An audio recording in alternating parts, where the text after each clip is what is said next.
দেখেছো তো শীতকালের বেলা কত ছোট হয়।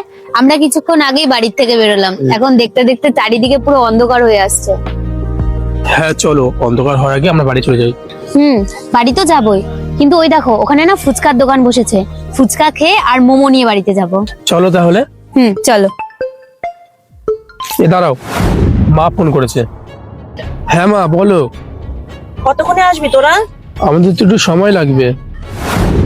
ঘর পুরো এলোমেলো হয়ে রয়েছে, তোদের ঘরটা পুরো নোংরা হয়ে রয়েছে, পেছনে অনেক বাসনপত্র পড়ে রয়েছে। বৌমা এগুলো এসে কখন পোষা করবে? ঠিক আছে, নাও তুমি ওর সাথে কথা বলো। হ্যালো। হ্যালো, আপনার প্রবলেমটা কি বলুন তো? আমরা যখন বাইরে বেরোই তখনই আপনার 10 বার করে ফোন করতে হয়। আমরা কোথায় যাব না যাব, কখন বাড়ি পৌঁছাবো সব তো আপনাকে বলেই আসি, তারপরে তোমার ফোন করেন কিসের জন্য?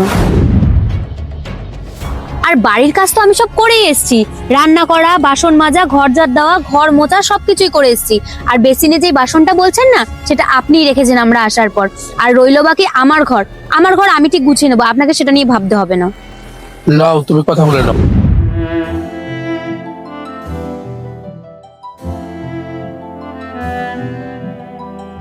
হ্যালো।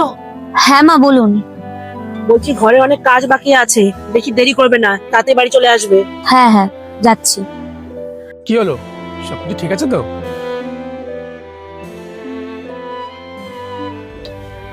হ্যাঁ সব ঠিক আছে। চলো তাহলে, খাওয়া দাওয়া করে আমরা বাড়ি যাই। আসো।